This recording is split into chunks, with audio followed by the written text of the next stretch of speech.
சிவசங்கரா தேவனே ஸ்ரீ சிவசங்கரா தேவனே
Shankaram Sivashankaram.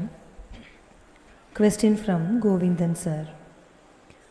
Siva Puranam, Linga Puranam, Skanda Puranam மற்றும் மார்க்கண்டேய புராணம் போன்ற சைவம் தழுவிய புராணங்கள் சிவபெருமான் எடுத்த சரப அவதாரம் நரசிம்மரை வெல்வதற்காக வந்தது என்று கூறுகின்றன. பத்ம புராணம், வாமன புராணம், விஷ்ணு புராணம், கூர்ம புராணம் போன்ற வைணவம் தழுவிய புராணங்கள் சரப அவதாரம் உண்மைதான் என்றும், ஆனால் சரப அவதாரம் நரசிம்மரால் தோற்கடிக்கப்பட்டது என்றும் கூறுகின்றன. வேதங்கள் பிரகல்லாதன்தான் நரசிம்மரை சாந்தப்படுத்தினான் என்று கூறுகின்றன. ஆன்மீகம் சார்ந்த ஒரு வெப்சைட்டில் பதிவிடப்பட்டிருக்கிற வாத பிரதிவாதங்கள் இவை. தாங்களோ புராணங்கள் என்பவை மிகவும் பழமையானவை என்றும் அவற்றை சீரியஸாக எடுத்துக்கொள்ள வேண்டாம் என்றும், அவை சொல்லும் மாரலை மட்டும் உங்கள் வாழ்க்கையில் கடைபிடியுங்கள் என்றும் கூறுகிறீர்கள்.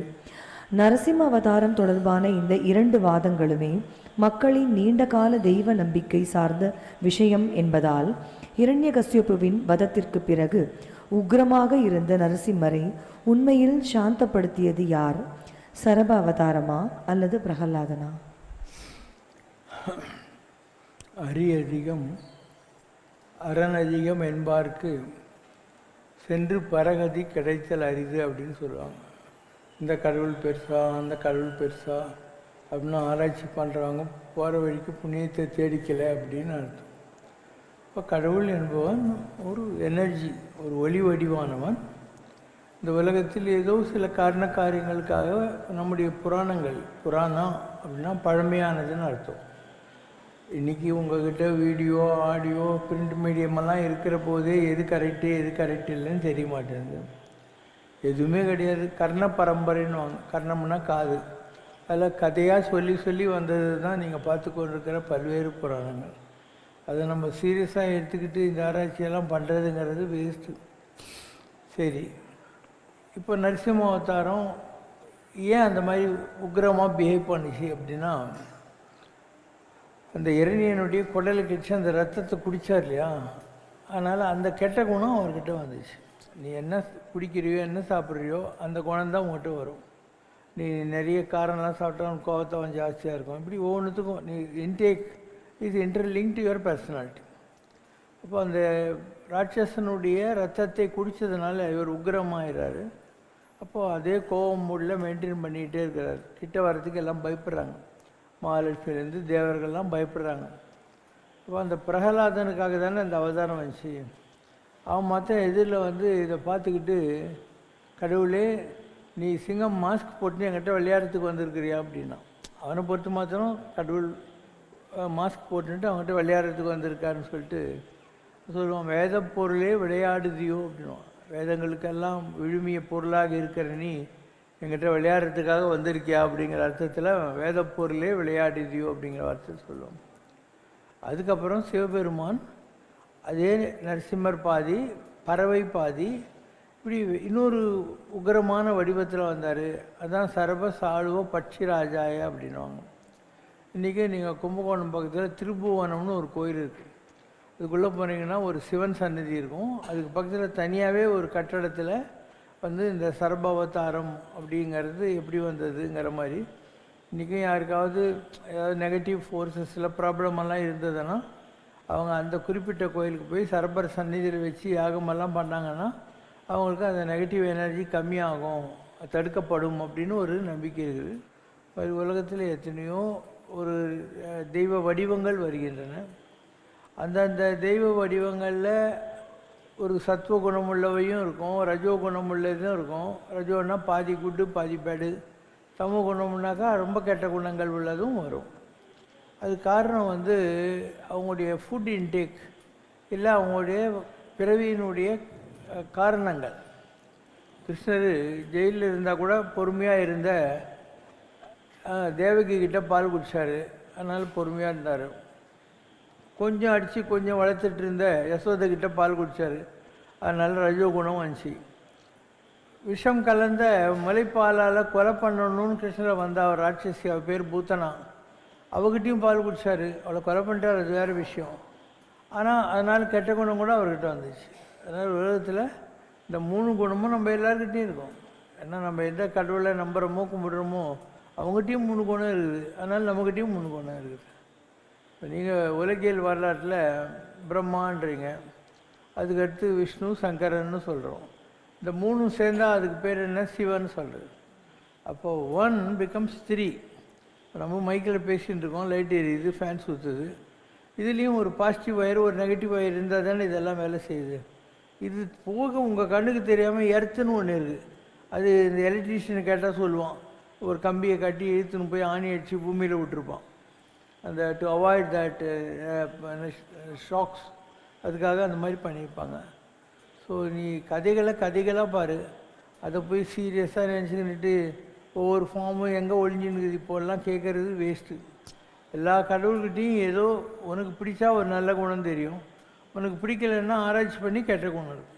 இப்போ கிருஷ்ணர் இருக்கார், ஒரு உத்தவர் இல்லையா, அவருக்கு தான் பெரிய பக்தர் அப்படின்னு ஒரு நினைப்பு. அப்போ கிருஷ்ணர் சொல்கிறாரு, நான் பிருந்தாவனத்தை விட்டு வந்து ரொம்ப நாளாச்சு. ஏன்னா அப்போ அவர் அங்கே போயிட்டார், துவாரகாவுக்கு போயிட்டார். நீங்கள் ஒரு நட போய் அவங்கெல்லாம் எப்படி இருக்காங்கன்னு பார்த்துன்னு வாங்கன்ட்டு. கிருஷ்ணர்கிட்டேருந்து வந்திருக்காருன்னு தெரிஞ்ச உடனே எல்லா கோபிகளும் ஓடி வந்துடுறாங்க. வந்துட்டு கிருஷ்ணர் எப்படி இருக்காருன்னு கேட்குறாங்க. இவர் ரொம்ப நல்லா இருக்கார், அவர் தான் என்னை உங்கள்கிட்ட அனுப்பிச்சார், நீங்கள்லாம் எப்படி இருக்குன்னு பார்த்துன்னு வரணும்னு சொல்லிட்டு அப்படின்ட்டு. இவர் சொல்கிறார், நீங்கள்லாம் இந்த மந்திரம் சொல்லணும், இவ்வளோ பூஜை பண்ணணும், இப்படியெல்லாம் இருந்தீங்கன்னா உங்களுக்கு கிருஷ்ணர் வந்து தரிசனம் கொடுப்பாரு அப்படின்ட்டு. இவங்க அப்படியா சுவாமி அப்படின்னு சொல்லிட்டு கண்ணை மூடின்னு கிருஷ்ணா அப்படிங்கிறாங்க. அங்கே கிருஷ்ணர் வந்து நிற்கிறார். அப்போ உத்தவருக்கு ஒரு மாதிரி ஷேம் பஃபிஷேம் ஆகிப்போகுது. நம்ம என்னமோ பெருசாக உபதேசம் கொடுக்குறோம், அவங்க ஏற்கனவே கிருஷ்ணனோட தான் குடும்பமே நடத்தின்னு இருக்காங்க. மென்டலாக அவங்க கூப்பிட்ட குரலுக்கு வரான் கிருஷ்ணர்ன்ற மாதிரி. அது ஒரு குட்டி கதை. ஸோ இந்த மாதிரி கதைகளை நீங்கள் சீரியஸாக எடுத்துக்க வேணாம். ஒரு பக்தியினுடைய பிரபாவத்தில் எப்படியெல்லாம் கடவுள் அன்புக்கு கட்டுப்படுகிற ஒரு அன்பெனும் பிடியில் அகப்படும் மலையாக இருக்கிறான் என்பதை உணர்த்துவதற்காக இந்த மாதிரியான கதைகள் எல்லாம் சொல்லப்படுகின்றன. இன்னும் சொல்லப்போனால் இப்போ கிருஷ்ணர்ன்றது நம்முடைய கண்ணு இல்லையா, கிருஷ்ண அப்படின்னா கண்ணுன்னு அர்த்தம். இப்போ நீலவண்ண கண்ணாவாடா அப்படின்னா இந்த இடத்துல நமக்கு ஒரு ப்ளூ லைட் வரும். தியானம் பண்ணி தவம் பண்ணி if you conquer your body, இந்த இடத்துல உனக்கு வந்து ஒரு நீல ஜோதி வருது, அதுதான் நீலவண்ண கண்ணான்னு சொல்லக்கூடியது. அதனால் நீங்கள் கிருஷ்ணர் ஏதோ காளிங்க நர்த்தனம் பண்ணுறவன், புலங்குழல் ஊதினுக்கிறவன் இப்படியெல்லாம் நினச்சினே இருந்தீங்கன்னா அவன் கிருஷ்ணர் பிடிப்படவே மாட்டார்.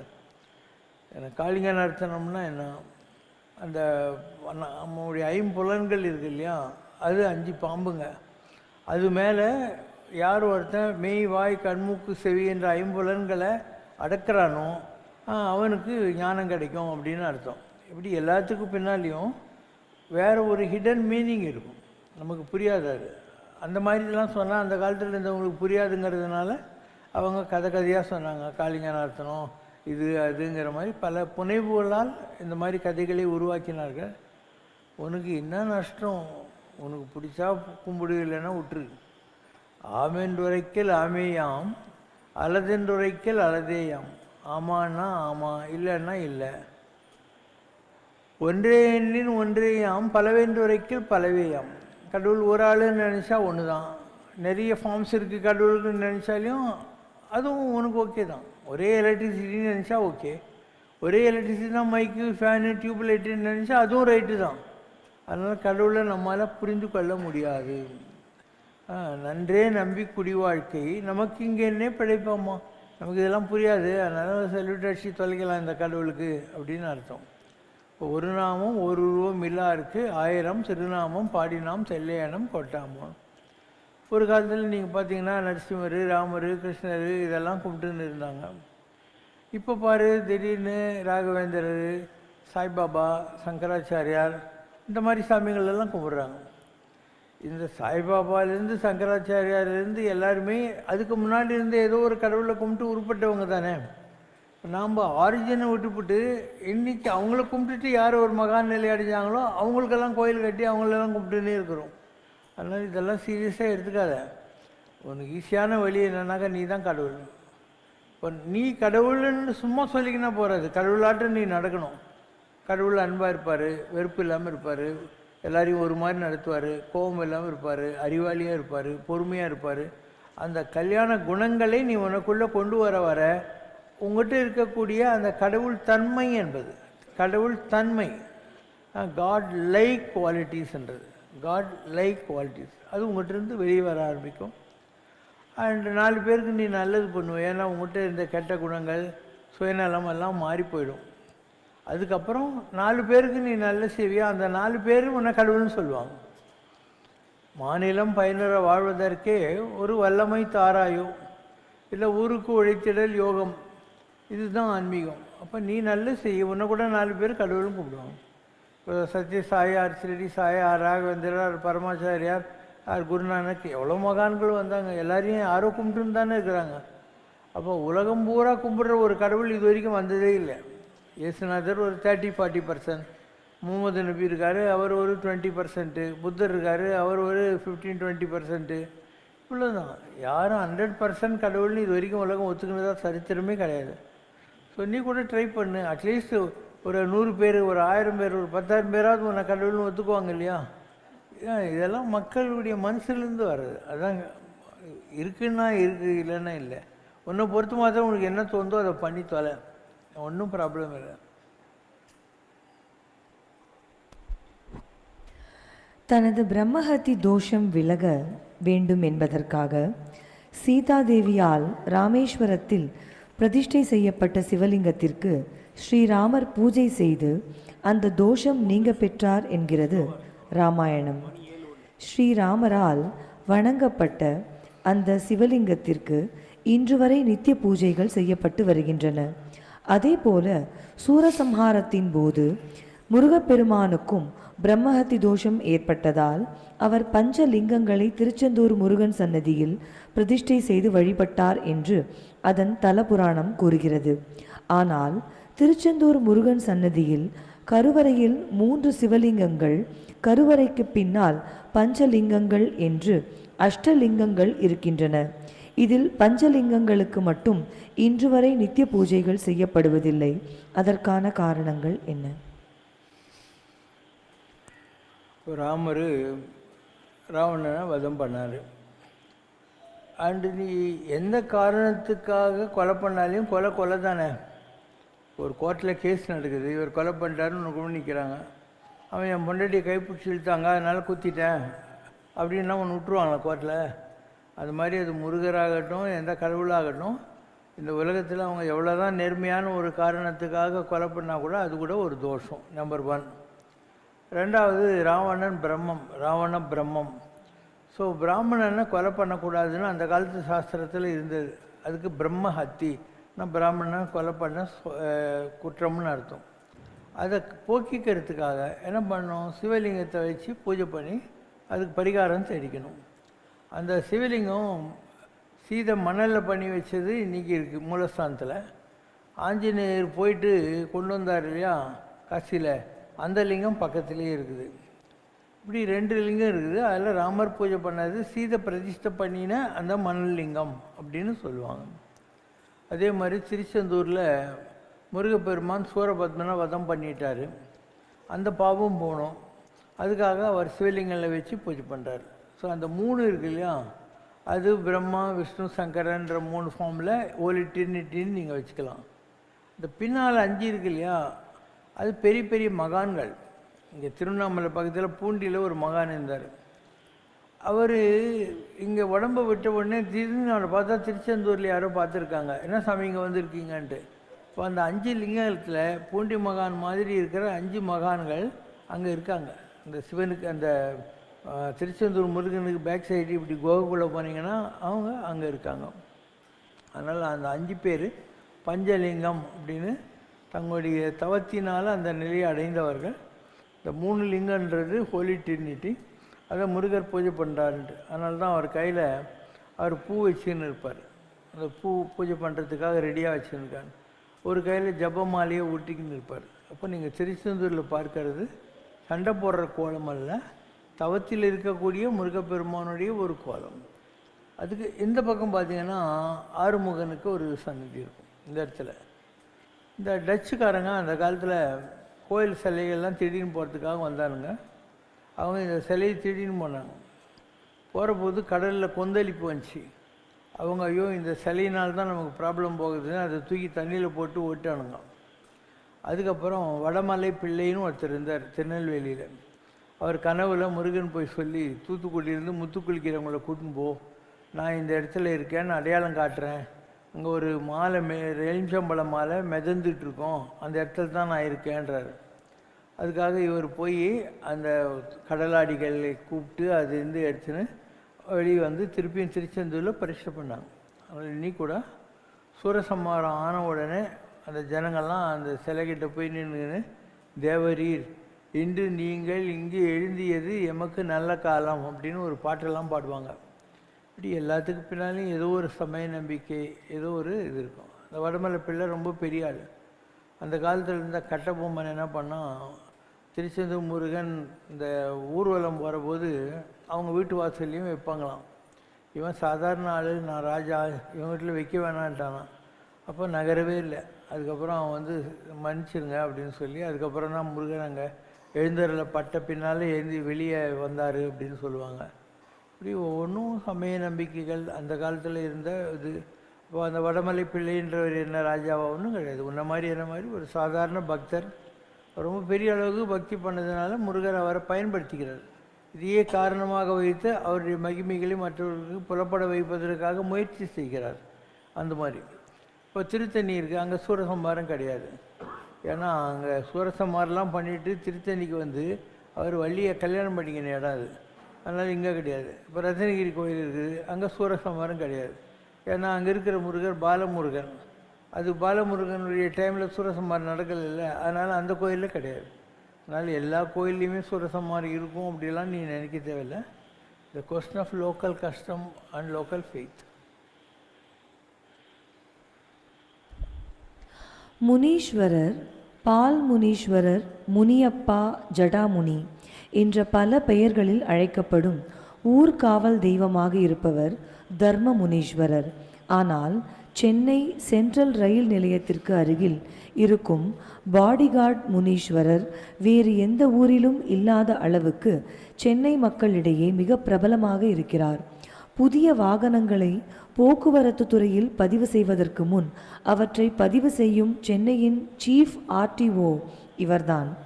மயிலாப்பூர் கபாலீஸ்வரருக்கும் திருவல்லிக்கேணி பார்த்தசாரதிக்கும் இணையாக ஊர்காவல் தெய்வமாக இருக்கும் பாடிகார்ட் முனீஸ்வரர் வழிபடப்படும் அளவுக்கு தெய்வீக மகிமையை அவர் எவ்வாறு பெற்றார்?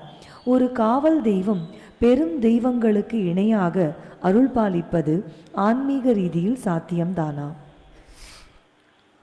முனி ஈஸ்வரன் அப்படின்னா இந்த உலகத்தில் தவம் செய்து இருக்கக்கூடிய சித்தர்கள் முனிவர்கள் இல்லையா, அதில் உயர்ந்த நிலையை அடைந்தவர்களை முனீஸ்வரன் சொல்கிறோம்.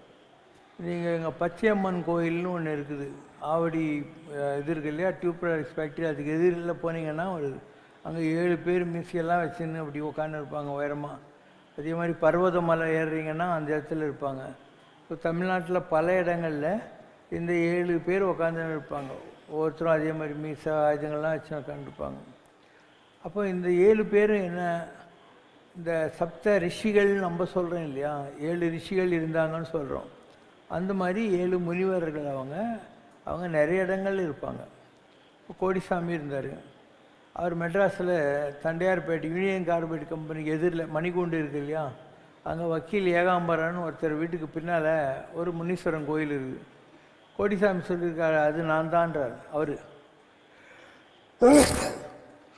அப்போ அந்த வீட்டில் அவர் தங்கியிருந்த போது அந்த இடத்துல சுற்றிக்கிட்டே இருப்பான், லெஃப்ட் ரைட்னு போட்டு. இப்படி பல இடங்களில் இருக்கக்கூடிய முனீஸ்வரன் என்பவர்களே தவத்தினுடைய பலனால் அந்த நிலைகளை தொட்டவர்கள். அந்த சாமியுடைய ஏதோ ஒரு பவரை இந்த உலகத்தில் வாங்கினவங்க. அதனால் எல்லா இடத்துலையும் முனீஸ்வரர் இருக்கிறது உண்மை தான். இந்த பாடிகார்டு முனீஸ்வரர்னா என்னென்னா, நீங்கள்லாம் மெட்ராஸ் பற்றி ஒரு டிவியில் டாக்குமெண்ட்ரிலாம் இருக்குது. மெட்ராஸ் எப்படி வளர்ந்துச்சு, முதல்ல காஞ்சிபுரம் தான் ஹெட் குவார்ட்டர்ஸாக இருந்துச்சு. அதுக்கப்புறம் வெள்ளைக்காரங்க வந்தவுடனே அவங்க என்ன பண்ணாங்க, வால்டாக்ஸ் ரோடு இருக்கு இல்லையா, அங்கே ஒரு செவுறு கட்டினாங்க. வால்டாக்ஸ் ரோடுக்கு அந்த பக்கங்கிறவங்கெல்லாம் நம்ம ஊர் ஆளுங்க, இந்த பக்கம் இருக்கிறவங்கெல்லாம் வெள்ளைக்காரன்.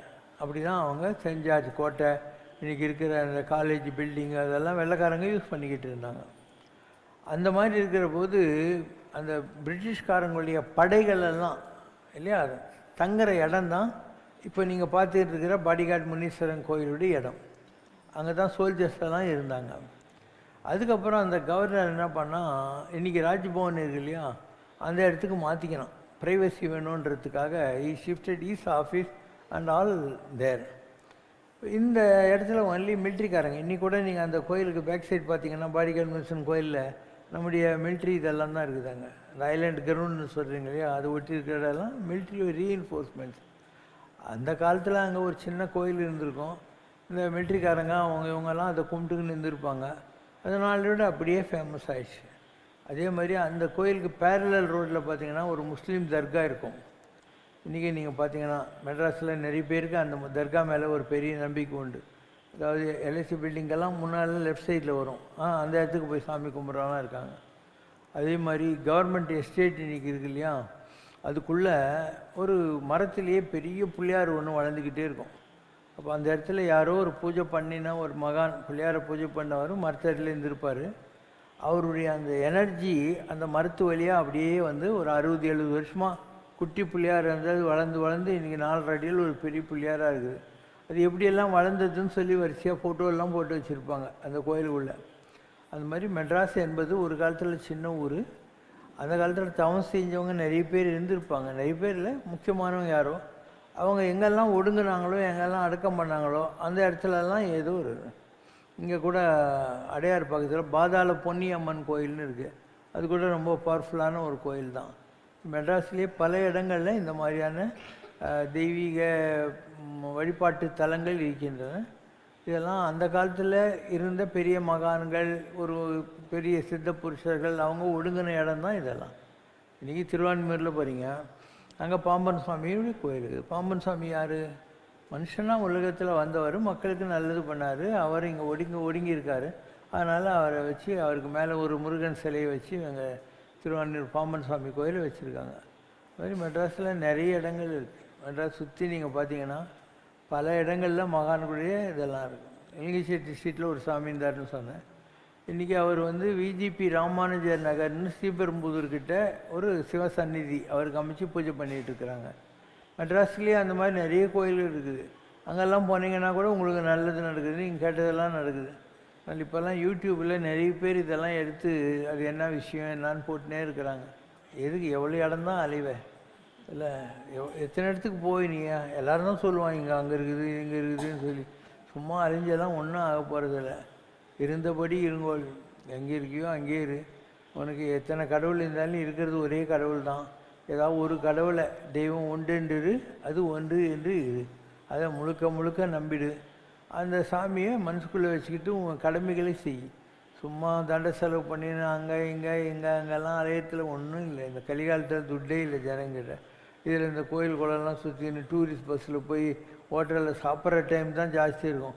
சாமியை பார்க்குற டைம் 5 நிமிஷம் கூட இருக்காது. ஏன்னா எல்லா கோயிலையும் நீ கூட்டம் வந்துச்சு. இப்போ திருவண்ணாமலையில் போய் பார்த்தீங்கன்னாக்கா இன்னும் 3 நாளைக்கு அந்த இடத்துல கூட்டம் வடியவே வடியாது. குறைஞ்சது 5 லட்சம் ஜனங்க. இப்போ ஆந்திராவிலேருந்து நிறைய பேர் வர ஆரம்பிச்சிட்டாங்க அந்த இடத்துக்கெல்லாம். ஸோ எல்லா இடத்துலையுமே நீ கூட்டங்குது. நீ கஷ்டப்பட்டு போய் இடத்துக்கு திண்டாடி.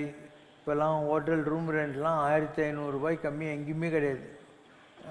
பழைய மாதிரிலாம் இப்போ கிடையாது. சத்திரங்கள்லாம் அந்த காலத்தில் இருந்துச்சு, அதெல்லாம் இல்லை. திருவண்ணாமலையில் அந்த காலத்தில் பெரியவங்கள்லாம் கட்டி விட்ட சத்திரமெல்லாம் இன்றைக்கி பாத்திர கடை, எலக்ட்ரிக் கடை, அந்த மாதிரி லாட்ஜிங்கெலாம் மாறி போச்சு. அதனால் சத்திரம் கான்செப்ட்லாம் இன்றைக்கி போயிடுச்சு. அதனால் எதுக்கு அலையிற? சும்மா ஏன் அலையிற? நிறைய படி, மகான்களுடைய வாழ்க்கை வரலாறுலாம் படி. இப்போ கொஞ்சம் ஃபோக்கஸ்டாக இருப்பேன். அவங்கெல்லாம் எவ்வளோ தேடி இருக்காங்க கடவுளை. அதில் 1000ல் ஒரு பங்கு கூட நம்ம கடவுளை பூஜை பண்ண மாட்டேங்கிறமான்னு உனக்கு ஒரு கில்ட்டி ஃபீலிங் வரும். கொஞ்சம் உருப்படுறதுக்கு வழி இருக்கும். மகான்களுடைய வாழ்க்கை வரலாற்றை படி. அது உனக்கு ஏதோ ஒரு கடவுளை பிடிக்குதுன்னு வச்சுக்கோ, அந்த கடவுள் மேலே கான்சன்ட்ரேட் பண்ணு. அதுக்கு நீ எப்போ பாரு உட்காந்து ஆடி வளர்த்துன்னுட்டு மாலையாக கலராக போட்டுன்னு மணி அடிச்சுன்னு உட்காந்துன்னு இருக்காது. கடவுள்ன்றது உன்னுடைய இன்னர் பர்சன்ஸ். உள் எல்லாம் கடந்து நமக்குள்ளது. அதனால் காலையிலேருந்து சாயந்தரம் வரைக்கும் எப்போல்லாம் முடியுமோ கடவுளை நினச்சிக்கினே இரு. மற்ற நேரத்தில் உன் கடமையை செஞ்சுனே இரு. ஒரு கடவுள் ஆர் ஸ்பிரிச்சுவல் பர்சியூட்டுங்கிறது ஒரு எஸ்கேப்பிசம் ஆகிடக்கூடாது. It should not be an escapism. ஒரு ரியல் லைஃப்பை ஃபேஸ் பண்ண முடியாதவங்க சும்மா கடவுளை கட்டிக்கின்னு வருவானுங்க. அப்படிலாம் ஒன்றும் இல்லை. என்ன நடக்கணுமோ நடந்தே தீரும். எது நடக்கணுமோ நடந்தே தீரும். நீ எவ்வளோ அபிஷேகம் பண்ணாலையும், எவ்வளோ பூஜை பண்ணாலையும், எத்தனை மாலைங்களை கலராக போட்டுன்னு சுற்றினாலையும் உன் கர்மா என்னவோ அதை நீ அனுபவிச்சு தான் ஆகணும். கடவுளை தேடுற போது அது ஒரு பாசிட்டிவ் ஆக்ஷன். ஒரு நெகட்டிவாக எனக்கு கஷ்டம் அப்படின்னு சொல்லி கடவுளெல்லாம் தூக்கி போட்டு தண்ணி அடிச்சுன்னு தம் அடிச்சுன்னு தேவதாஸ் ஆட்டம் சுற்றின்னு இருக்கிறதுக்கு கொஞ்சம் பாசிட்டிவாக உன்னை நீயே டிசிப்ளின் பண்ணிக்கிறதுக்கான ஒரு உத்தி தான் ப்ரேயர்ன்றது. அதனால் டோன்ட் பாதர். நீ கும்பிட்டாலையும் கும்பிடலனாலையும் எது நடக்கணுமோ அது கட்டாயம் நடக்கும். நான் 100 தடவை சொல்லிட்டேன். ரமண மகரிஷி உன்னோட எவ்வளோ பெரிய பக்தர். அவர் ஏன் கேன்சரில் கஷ்டப்பட்டார்? ராமகிருஷ்ணர் ஏன் கஷ்டப்பட்டார்? கேன்சர் அவருக்கும் த்ரோட்டில். ராம் சரத்குமார் சாமி யூரினரி ட்ராக்கில் கேன்சரு. புத்தர் உணவில் தான் வச்சு கொண்டாங்க. ஏசுநாதர் சிலுவையில் தான் போட்டாங்க. ராமர் பாவம் கண்ணீரும் கம்பலுமா பொம்மை சீதியை வச்சும் பூஜை பண்ணி அனாத மாதிரி அலைஞ்சிக்கின்னு இருந்தார். கடைசியில் அவரும் தண்ணியில் தான் போனார். பூமி வெடிக்க சீதா தேவியும் தண்ணிக்குள்ளே தான் போனான் இல்லையா? நீ கும்பிடுற கடவுளுங்களே எல்லோரும் கஷ்டப்பட்டுருக்கிறாங்க. பின்ன நீ மாத்திரம் ஒரு ஊதுவத்தி கற்பூரம் காட்டுவோன்னு உனக்கு கஷ்டமே வராதுன்னு நினைக்கிறியே, நீ தான் முட்டாள். அதனால் டோன்ட் பாதர். கடவுள் இருக்கட்டும், அவர் வேலையை அவர் செய்கிறார். உன் வேலையை நீ பாரு. நீ உருப்படுறதுக்கான வழியை பாரு. ஒவ்வொருத்தருக்கும் உருப்படுறதுக்கு ஒரு ஆஃபீஸில் இருக்கிறியா, நல்ல வேலை செஞ்சு நல்ல பேர் இருக்கு பாரு. ஒரு ஸ்டூடெண்ட்டாக இருக்கியா, நல்லா படித்து நிறைய மார்க் வாங்க. நீ படித்து நீ மார்க் வாங்கிறதுக்கு கடவுள் என்ன பண்ணிவிடுவார்? அவனுக்காக வந்து ஹோம் ஒர்க்கை எழுதி கொடுப்பார். உங்கள் அப்பா அம்மா மாதிரி நிறைய வீடுங்களில் அப்பா அம்மா தான் ஹோம் ஒர்க்கு பண்ணுறாங்க, தப்பாக வேறு பண்ணுறாங்க. Don't father. உன் படிப்பை நீ தானே படிக்கணும். வேறு இப்போ நீ ஸ்விம்மர் ஆகணும், நீ தான் நீச்சல் குளத்தில் போய் கை கால் அடிச்சுக்கணும். நீ ரன்னிங் ரேஸில் வரணும்னா நீ தான் ஓடி ப்ராக்டிஸ் பண்ணணும். இன்னொருத்தர் உனக்காக பண்ண முடியாதுல்ல. So don't father about all this thing. இதெல்லாம் ஒரு மாரல் வீப்பு.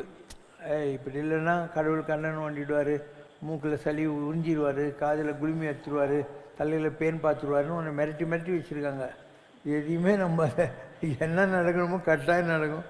நீயும் வேலையும் பார்த்துன்னு. ஆனால் எதுவும் ராங்காக போகாது. இதெல்லாம் ஏற்கனவே நீ போட்ட விதை அது முளைக்குது. அதுக்கு பேர் தான் கர்மா. ஸோ இந்த உலகத்தில் நீ பெறுகிற சோகால்டு சந்தோஷம், சோகால்டு துக்கம், அதெல்லாம் வந்து உன்னுடைய செயல்கள் நின்று விளைவுகள். எள்ளு போட்டால் கொள்ளு போட்டால் கொள்ளு. நீ நல்லது பண்ணியிருந்தா நல்லது வரப்போகுது, கெட்டது பண்ணியிருந்தா கெட்டது வரப்போகுது. இதுக்கு எதுக்கு பெருசா இல்லை? என்னடா பொல்லாத வாழ்க்கை, என்னடா பொல்லாத வாழ்க்கை, யார நினைச்சி நம்ம பெத்தாளோ அம்மா, அட போகும் இடம் ஒன்றுதான் விடுங்கடா சும்மா, இதுக்கு போய் அலட்டிக்கலாமா? அது கொஞ்சம் கிரஃபி வாய்ஸில் வரும். இதுக்கு போய் அலட்டிக்கலாமா?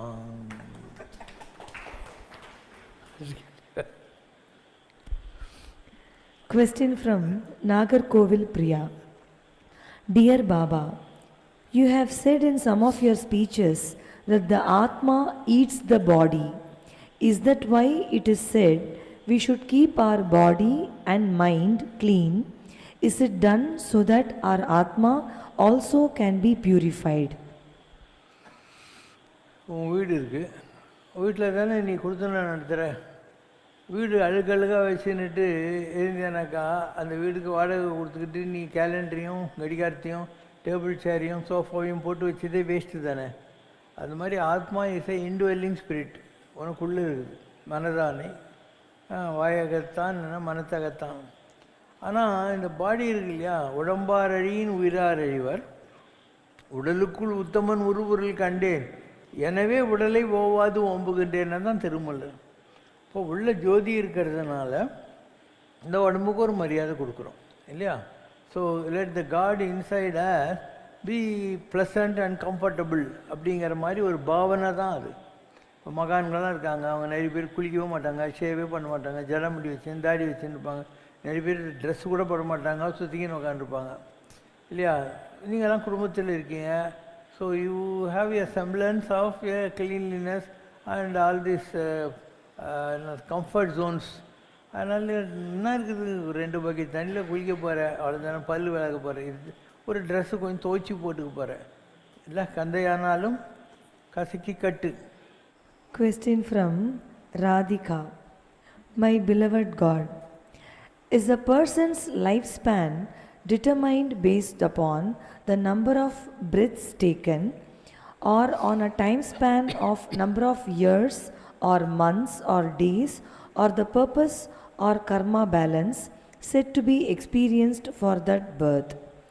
If everyone and everything is God and God is one, like you and other Mahans say, then how are you showing different forms of God and giving different names and showing or saying, I saw Shiva, or I saw Gayatri Mata, or I saw 33 crores of God? Adi Shankaracharya says he saw Shiva and Sharada Mata. Isn't it contradictory when Mahans say God is one at some time and other time say that I had darshan of different forms? Why do Mahans confuse normal humans by giving different names to different forms of God rather than saying I saw the same God XYZ in this or that form? சில east அப்படின்வாங்க. நீங்கள் இட்லி மாவு அரைச்சி வைக்கிறீங்க இல்லையா, அதனுடைய life span அந்த இட்லி மாவுக்குள்ளே 2 நாள் தான். ஒரு மண்புழுக்கு வேறு. இந்த மாதிரி ஒவ்வொரு ஜீவராசிக்கும் இவ்வளோ தான் லைஃப் ஸ்பேன் இருக்குது. நாய்க்கு வேறு, கரடிக்கு வேறு, யானைக்கு கொஞ்சம் ஜாஸ்தின்றாங்க. அந்த மாதிரி மனிதர்களுக்கு கூட கண்டினியூவஸ் பர்த் இருக்கிறதுனால, போன பிறவி இந்த பிறவி ட்ரான்ஸ்ஃபர் ஆஃப் எனர்ஜிங்கிறதுனால லைஃப் ஸ்பேன் மாறும். சில குழந்தைங்க தாயோட கர்ப்பத்திலே செத்து போகுது, சில குழந்தைங்க டெலிவரி ஆகி செத்து போகுது, சில குழந்தைங்க பாலாரிஷ்ட தோஷம்னு சொல்லிட்டு ஒரு 6 வருஷம் 12 வருஷத்துக்குள்ளேயே செத்து போகுது இல்லையா. ஒவ்வொருத்துக்கும் ஒரு லைஃப் ஸ்பேன் இருக்குது மனிதர்களுடைய ஜீவராசியை பொறுத்த மாத்திரம். அதனால் யாரோ 100 வயசு இருந்துட்டாங்க, பரமாச்சாரியார் 99 வயசு இருந்துட்டாரு. மற்றவங்க 16 வயசுக்கு செத்தவங்க இருக்காங்க.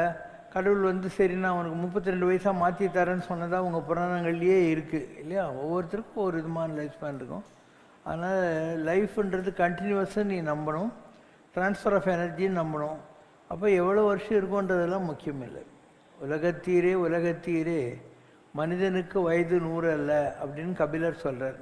100 வயசு இருந்தாவே பெரிய விஷயம் மனிதர்களுக்கு அப்படின்றோம். ஒரு ஷர்ட் இருக்குது, அது நல்லா இருக்கிற வரைக்கும் நல்லா இருக்குது. அதுக்கப்புறம் வந்து அழுக்காகி போய் ஒரு மாதிரி மங்களாகி போய் டிசைன் எல்லாம் கண்ணுக்கு தெரியலன்னா அதுக்கப்புறம் நான் அந்த ஷர்ட்டை போட்டுக்கிறேன் 10 வருஷமாக நீ ஏன் சொல்கிறேன், வேஸ்ட்டு தானே. பரமாச்சாரியார் மகான், அது உள்ளகிற தபசு 10 விஷயம்.